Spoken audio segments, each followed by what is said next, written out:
السلام عليكم ورحمة الله وبركاته. أنا أرحب بكم جميعا ترحيبا حارا بهذه القناة المفيدة وأتمنىكم جميعا بخير تماما والحمد لله رب العالمين. اليوم نحن نقوم بالمناقشة عن الأبيات لحافظ بك إبراهيم لقصيدته تحية أحمد شوقي. وقبل كل شيء إذا أنتم جدد بهذه القناة بالإمكان أن تشتركوا في هذه القناة للنوتيفيكيشن للفيديوهات الجديدة. If you are new in this channel, please subscribe this channel and press the bell icon to get the upcoming notification of the new videos. তো আজকে আমরা হাফিজ বিক ইব্রাহিমের তাহিয়াতু আহমদ শাওকির আরও কিছু line আমরা আজকে পড়ব। যদি আপনি পূর্বের ভিডিওগুলো না দেখে থাকেন, অর্থাৎ প্রথম পার্ট যদি না দেখে থাকেন, তো প্লেলিস্টে গিয়ে WBSSC ভিডিওস বলে একটা প্লেলিস্ট রয়েছে, সেখানে এই পার্টগুলো বাকি পার্টগুলো দেখে নিতে পারেন। এবং এই যে ম্যাটেরিয়ালসগুলো নিতে ডিসক্রিপশন বক্সে টেলিগ্রামের লিঙ্ক দেওয়া রয়েছে, সেই লিঙ্কে ক্লিক করে টেলিগ্রাম চ্যানেলে জয়েন হতে পারেন পরবর্তী ম্যাটেরিয়ালস পাওয়ার জন্য।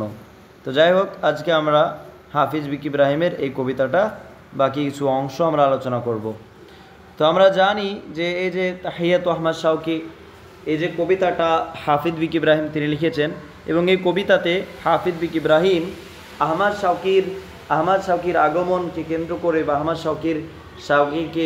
শাওকি যে আগমন করছেন তার স্বাগতম হিসাবে তিনি স্বাগতম করেছেন এই কবিতার মাধ্যমে, তিনাকে ওয়েলকাম করেছেন। পরবর্তী লাইন আমরা পড়ে নেব যে কাম খারিজিন আন উফুকিহি। কারণ তিনার কবিতার এখানে আমরা গত ভিডিওতে আলোচনা করেছিলাম, তিনার কবিতা এত বলতে প্রভাব ফেলে মানুষের অন্তরে, যে মানুষকে জাগ্রত করে দেয়। এইভাবে আমরা গত ভিডিওতে আলোচনা করেছি। আজকে আরও কিছু অংশ আমরা পড়ব। এখানে বলা হচ্ছে কাম খারিজিন আন উফুকিহি, তিনার দিগন্তের, তার দিগন্তের বাইরে কত এমন মানুষ রয়েছে, কত বহু সংখ্যক রয়েছে। হাসাব আল ওয়ারা, যে কি নিক্ষেপ করে, পাথর নিক্ষেপ করে। আল ওয়ারা বলতে সৃষ্টি জগতের মধ্যে পাথর নিক্ষেপ করে। এর অর্থ কি হবে? মানে এখানে হচ্ছে তাহার দিগন্তের বাহিরে কত এমন ব্যক্তি, মানে কবি রয়েছে, এখানে কতকগুলো কবি রয়েছে, তার রচিত কবিতা এখানে বোঝানো হচ্ছে আহমদ শাওকির দ্বারা যে রচিত কবিতাগুলো, সেগুলো পুরো বিশ্বকে জাগ্রত করে তুলেছে, বা পুরো পৃথিবীতে ছড়িয়ে গেছে। তিনার কবিতা জগতের এদিক ওদিকে ছড়িয়ে গেছে। হাসাব আল ওয়ারা বিকারিদিহি, অর্থাৎ আহমদ শাওকির যে কবিতা, সেই কবিতা পৃথিবীকে নাড়িয়ে দিয়েছে। বলে অজবু, আর সবচেয়ে আশ্চর্যের ব্যাপার এটাই, জেমিল ও জানানিহি, অর্থাৎ এই যে পরিপূর্ণতা কিসের, অর্থাৎ তার উদ্যানে, এই যে পরিপূর্ণতা, মানে তাহার যে কাব্য উদ্যানে, জানানিহি মালউন বলতে তার বাগানের, তার বলতে কাব্য উদ্যানকে এখানে বোঝানো হয়েছে। তার কাব্য উদ্যান, জানানুহু নিহি, তার কাব্য উদ্যান ভরে গেছে, মানে তিনার কবিতার দ্বারা ভরে গেছে। তিনার কবিতা পুরো পৃথিবীতে ভালো প্রভাব ফেলেছে, এমনটা তার অর্থ হবে। পরবর্তী লাইন আমরা পড়ব হাসাবা। এটা হচ্ছে বাবে দরা বেজরু থেকে আসে, নাসার আনসুর থেকে আসে, তবে জরা বেজরু থেকে বেশি বেটার। ঠিক আছে, তারপরে এই লাইনে পড়বো ইখতালু।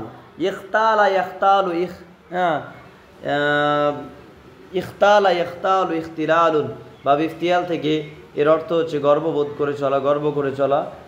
তো কি এখানে মানা হবে যে ইখতালু বাইনান নাসি মুত্তাইদাল খুতা, এর অর্থ হয়ে যাবে যে ইখতালু বাইনান নাস মুত্তাইদাল খুতা রিহুল গুরুরি তাহুব্বু মিন আরদানিহি। এখানে কবি এমন কিছু মানুষ যারা অহংকারী মানুষ, তাদের ব্যাপারে তিনি ইঙ্গিত করেছেন। ইখতালু বাইনান নাস মুত্তাইদাল খুতা, অর্থাৎ ভুল ত্রুটির এমন কিছু মুত্তাইদা মানে সমর্থক রয়েছে, সমর্থক রূপে, ভুল ত্রুটির সমর্থক রূপে এমন কিছু মানুষ রয়েছে যারা কি করে, মানুষের মধ্যে বাইনান নাস, মানুষের মধ্যে প্রতারণা সৃষ্টি করে, বিভ্রান্তি সৃষ্টি করে। ইখতালু বাইনান নাস, মানুষের মাঝে প্রতারণা বা বিভ্রান্ত সৃষ্টি করে। মুত্তাইদাল খুতা, এমন কিছু ভুল ত্রুটির সমর্থক রূপে এমন কিছু মানুষ রয়েছে যারা কি করে, মানুষের মাঝে প্রতারণা বিভ্রান্তি সৃষ্টি করে। রিহুল গুরুরি, এবং এবং তাদের যে অহংকারের যে বাতাস তাহুব্বু বইছে মিন আরদানিহি, রাদানের জামা হচ্ছে আরদান মানে পোশাক, আস্তিন, তাদের জামার আস্তিন দিয়ে তাদের যে অহংকারের যে বাতাস সে বাতাস প্রবাহিত হচ্ছে, মানে তাদের যে অহংকারে তারা ফেটে পড়ছে। হাফিজ ইব্রাহিম কিছু এমন মানুষকে এখানে উল্লেখ করেছেন যারা অহংকারী। তারপর আবার কবি হাফিজ ইব্রাহিম আহমদ শওকীর কবিতার ব্যাপারে তিনি কি করছেন, কবিতার ব্যাপারে তিনি কি করছেন, তিনি কি করছেন, তিনি বর্ণনা করছেন যে কাম সাক্কা সক্কা সাক্কা এসক্কু মানে আঘাত করা, কাম সাক্কা অর্থাৎ কত মানে কবিতা রয়েছে, মাসমা আনা আমাদের কানে আঘাত হেনেছে, বিজানদালি লাফদিহি তার শব্দের পাথরে, অর্থাৎ তার যে এখানে জানদালি লাফদিহি শব্দের অর্থ তার দুর্বোধ্য শব্দের মাধ্যমে আমাদের কানকে নাড়িয়ে দিয়েছে। আহমদ শওকী তিনি তিনার দুর্বোধ্য শব্দের মাধ্যমে আমাদের কানকে নাড়িয়ে দিয়েছে। ওয়াতালা মেহনাতানা এবং আমাদের যে কষ্ট, আমাদের যে শ্রম সেটাকে কি করে দিয়েছে, দীর্ঘায়িত করেছে। বিতুর লিসানিহি তিনার অর্থাৎ কবিতার মাধ্যমে, তিনার লিসানের মাধ্যমে, মানে এই লাইনের মাধ্যমে কবির যে আহমদ শওকীর যে কবিতার যে প্রভাব যে কতটা সেটা এখানে ফুটিয়ে তোলা হচ্ছে। পরবর্তী লাইন আমরা পড়ব, মাজালা ইউআলিনু বাইনানা এবং সে ঘোষণা করতেই রয়েছে আমাদের মাঝে, আন নাফসিহি তার ব্যাপারে, সে আমাদের মধ্যে সেই দুর্বোধ্য শব্দের উপকারিতা, আন নাফাইহি হয়ে যাবে, কোনো যাতে নাফাইহি রয়েছে, নাফাইহি এই যে শব্দের দুর্বোধ্যতার যে উপকারিতা সম্পর্কে আমাদের মাঝে ঘোষণা করেই চলেছে কে, আহমদ শওকী। হাত্তা ইস্তাগাসা সৌম্য এমনকি যে সৌম্য মানে বধির, যে শুনতে পায় না, এমনকি যে শুনতে পায় না, মিন এলানিহি তার যে এই ঘোষণা থেকে রেহাই বা মুক্তি পেতে চাইছে, মানে এতটাই এগুলো চারিদিকে ছড়িয়ে পড়েছে, তাই যে বধির ব্যক্তি সে তো শুনতেই পায় না, তবুও যেন মনে হচ্ছে এর থেকে মুক্ত হতে চাইছে, তার মানে চারিদিকে তার কবিতাগুলো ছড়িয়ে গিয়েছে। তারপর নাসাহাল হুদাতু, হুদাতুন শব্দের অর্থ হয়ে যাবে মানে সৎ পথের চালকগণ। নাসাহা ইয়ানসাহ বাবে ফাতাহ ইয়াফতাহ থেকে অর্থ হচ্ছে নসিহত করা। নাসাহাল হুদাতু রাহুম তাদেরকে পথ প্রদর্শক ব্যক্তিগণ নসিহত বা উপদেশ দিল। ফাজাদা গরুরুহুম সুতরাং তাদের যে গর্ববোধ, তাদের যে অহংকার আরও বেড়ে গেল, তারা আরও ফুলে পেঁপে উঠলো, এমন কিছু মানুষের কথা এখানে উল্লেখ করা আছে। ওয়াস্তাদ্দাদা কাসাইলু আর তাদের অহংকারের যে প্রবাহমানতা সেটা আরও কঠিন হলো। এই তগিয়ানিহি তাদের অত্যাচারের সীমালঙ্ঘনের ব্যাপারে তাদের অর্থাৎ এই যে অহংকারের ব্যাপারে তারা অতিমাত্রায় বেড়ে গেল, সীমা পার করে ফেললো, এমনটা বলা হচ্ছে। তারপর কবি বলছেন আওয়ালাম তারাল ফুরকানা, সেই সমস্ত লোকেদেরকে বা পাঠককেও কবি উদ্দেশ্য করে বলছেন, তুমি কি ফুরকান দেখোনি? কোরআন শরীফ, ফুরকান এখানে কোরআনকে বোঝানো হচ্ছে। ফুরকান তুমি লক্ষ্য করনি বাবা, ফুরকান পড়নি? ওহু মুফাসসালুন এটা হচ্ছে পরিষ্কার এবং ক্লিয়ার, এটা একদম সব কিছুর ব্যাপার বিস্তারিত বলে দিয়েছে। লাম লাম এলাফাতি লাফাত ইয়ারাফাতিল বদিয়া, এই যে কোরআন সে তো বাধা প্রদান করেনি বৌদ্ধ ধর্মকে, আনাউসানিহি তাদের মূর্তি পূজা থেকে তো বৌদ্ধ ধর্মকে বারণ করেনি, সেটা বলা হচ্ছে। তারপর কবি বলছেন কুল তুমি বলে দাও, লিল্লাযী ক্বাদ কামা ইয়াশাউ অর্থাৎ ওই সমস্ত লোকেদেরকে বলে দাও বা তাকে বলে দাও যে ইয়াশাউ অর্থাৎ যে তাকে বলে দাও, ক্বাদ কামা যে দণ্ডায়মান হয়েছে বা প্রস্তুতি গ্রহণ করেছে, ইয়াশাউ আহমাদান যে আহমদ শওকীর মতো কবিতার অনুকরণ করতে চায়, আহমদ শওকীর মতো কবিতা লিখতে চায় বা তাকে অনুকরণ করতে চায়, তাকে তুমি বলে দাও খাল্লিল কারিদা, খাল্লা ইউখাল্লি তাখলিয়াতুন বাবে তাফেল থেকে খাল্লি আল কারিদা, তাকে বলে দাও তুমি পরিত্যাগ করো লেখালেখি, ফালাস্তামিন ফুরসানিহি কারণ তুমি তার ঘোড় সওয়ারদের মধ্যে অন্তর্ভুক্ত নও। তার মানে এটা বোঝানো হচ্ছে আহমদ শওকীর কবিতা এতই স্ট্যান্ডার্ড এবং এতটাই উচ্চমানের যে তুমি তার অনুকরণ করে তার হাতের নাগান বা তার কাছে তুমি পৌঁছতে পারবে না। তারপর কবি বলছেন আশ-শি'রু ফি আওজানিহি লাউ কিসতাহু, অর্থাৎ তার যে ওজনের মধ্যে যে কবিতা রয়েছে, যদি তুমি সেই কবিতার ওজনগুলোকে মাপো, সেই কবিতাকে পরিমাপ করো, লাযালামতাহু বিদ্দুররি ফি মিজানিহি, তাহলে তুমি সেই কবিতার প্রতি অত্যাচার করবে, বিদ্দুররি অর্থাৎ যদি তুমি তার যে কবিতাকে ওজন করো কোনো মণিমুক্তার দ্বারা, ফি মিজানিহি তার দাড়িপাল্লাতে, তবুও তুমি কি করবে, এর প্রতি তুমি কি করলে, অত্যাচার করলে। তুমি কি করলে, অত্যাচার করলে। অর্থাৎ যে ব্যক্তি শাওকির কবিতা অনুকরণ করতে বলতে মানে তাহার বলতে এমন কাব্য ছন্দ রয়েছে আহমদ শাওকির ছন্দসমূহ, এবং অপরের রচিত কবিতা যদি মানে আহমদ শাওকির দাড়িপাল্লায় যদি পরিমাপ করা হয় মুক্তার দ্বারা, মুক্তার দাড়ি দ্বারা, তবে তাহার প্রতি অন্যায় করা হবে, আহমদ শাওকির প্রতি অন্যায় করা হবে, এমনটা বোঝানো হয়েছে। হ্যাঁ, আশা করছি বুঝতে পেরেছেন। তারপর কবি বলছেন হাদা ইমরাউন, আহমদ শাওকি তিনি এমন একজন মানুষ, কদ জাআ কাবলা আওয়ানিহি, অর্থাৎ তিনি আগমন করেছেন, তিনি তিনার যে সময়ের আগে অবতরণ করেছেন, অর্থাৎ তিনি কি করেছেন, তিনি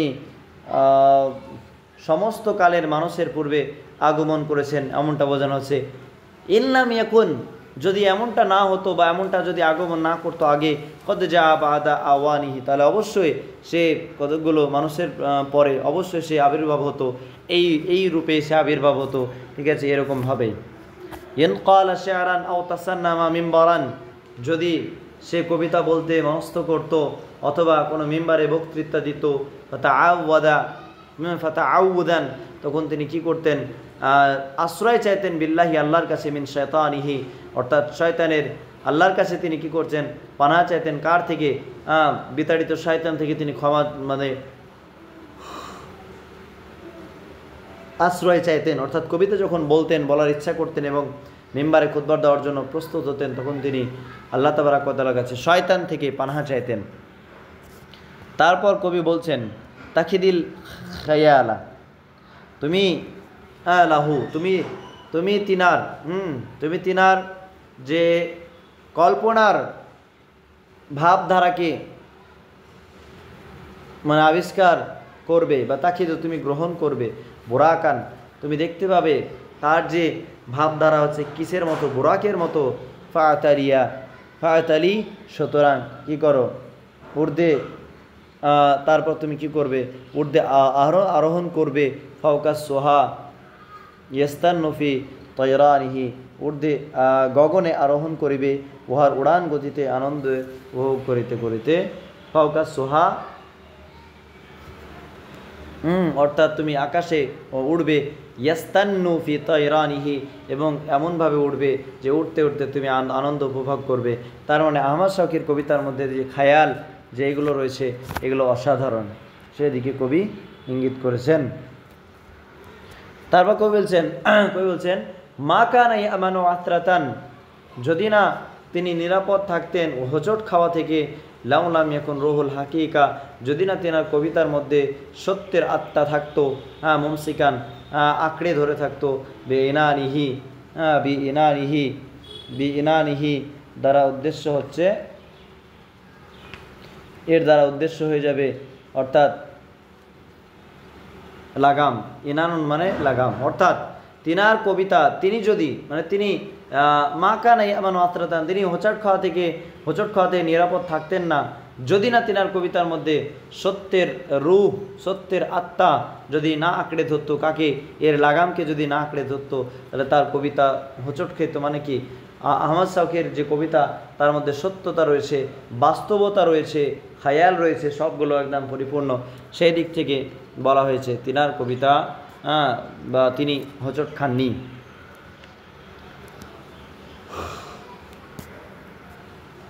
তারপর কবি বলছেন ফাআতা বিমা লাম ইয়াতিহি, সুতরাং আহমদ শাওকি তিনি এমন কিছু আগমন করেছেন, নিয়ে এসেছেন, লাম ইয়াতিহি মুতাকাদ্দিমুন, যা এর পূর্বে কেউ আগমন করতে পারেনি, নিয়ে আসতে পারেনি।